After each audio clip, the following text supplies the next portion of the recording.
Le président de l'Assemblée nationale ivoirienne, Adama Bictogo, était en visite de travail aux États-Unis du 7 au 12 mai 2023 pour renforcer les relations parlementaires et bilatérales entre la Côte d'Ivoire et les États-Unis. Avant ce voyage, le président de l'Assemblée nationale ivoirienne a reçu en audience l'ambassadrice des États-Unis en Côte d'Ivoire, Jessica Davis-Ba. Les deux ont échangé sur plusieurs sujets d'actualité. Notamment, le renforcement de la démocratie, de la cohésion et de la sécurité dans la sous-région. Le même sujet a fait l'objet d'une discussion aux États-Unis le 9 mai 2023. Monsieur Bictogo a participé à un panel sur le thème « Contribution des parlements à la promotion de la paix et de la stabilité au plan national et dans la région ouest-africaine », organisé par l'United States Institute of Peace. Durant cet échange, Adama Bictogo a expliqué les circonstances de son élection au perchoir et les raisons de privilégier le consensus comme mode de gestion. Comme preuve de son attachement à l'approche consensuelle, Monsieur Bictogo se fait accompagner aux États-Unis par les représentants de toutes les tendances politiques présentes au Parlement ivoirien. Suivez. Donc il ne pouvait plus diriger l'Assemblée. Et pendant l'intérim, j'ai donc proposé, échangé avec les différents groupes parlementaires, que nous puissions arriver à constituer une vraie famille parlementaire, d'autant plus que ce qui nous unit à l'Assemblée, c'est la Côte d'Ivoire. Ce sont les intérêts de nos populations.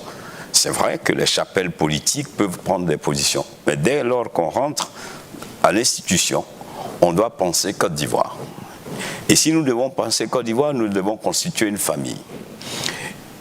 Je peux vous dire que avant mon élection, avant que j'assure même l'intérim, quand vous rentrez dans notre institution, l'opposition était à droite, le pouvoir était assis à gauche, et les deux ne communiquaient pas. Il n'y avait pas de communication. Il n'y avait pas de... Donc, chacun venait avec ses positions de façon tranchée et on repartait. J'ai donc instauré le principe de la concertation, de l'écoute.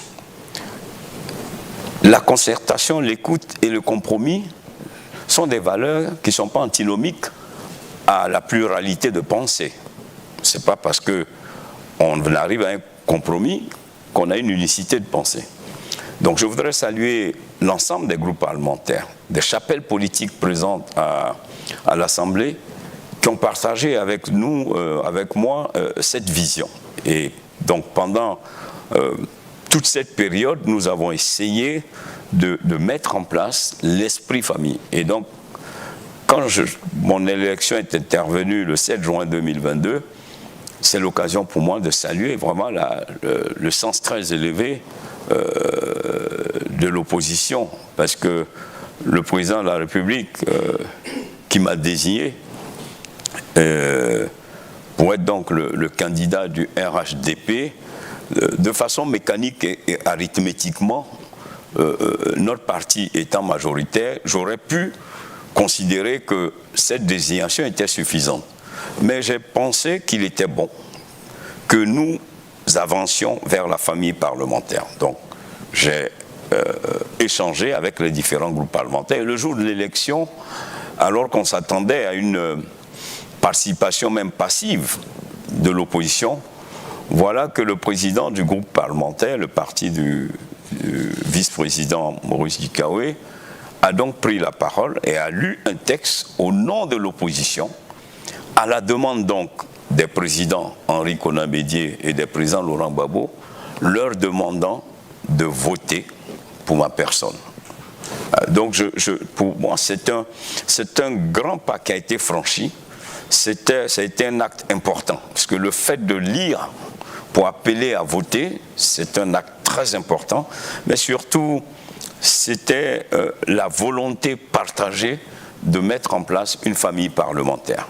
Donc c'est une famille, le principe de la famille parlementaire est né donc de cette élection. Et aujourd'hui, nous fonctionnons sous la base de la concertation, du compromis. Il y a forcément des moments où il y a des désaccords, mais nous essayons au maximum de toujours trouver la formule qui rassemble et non qui divise. Selon les experts, la gestion par consensus est aujourd'hui très à la mode et une qualité exigée de tous les décideurs. Les décisions et les projets doivent être le résultat de négociations conduites par des dirigeants jouant le rôle de guide. La gestion par consensus est basée sur des pourparlers constructifs où l'on s'assure que chacun trouve son intérêt à coopérer. Ce mode de management favorise également l'intelligence collective et permet à un bon nombre de collaborateurs de s'impliquer totalement ou partiellement à la prise de décision. Merci de votre attention, veuillez vous abonner et partager la vidéo.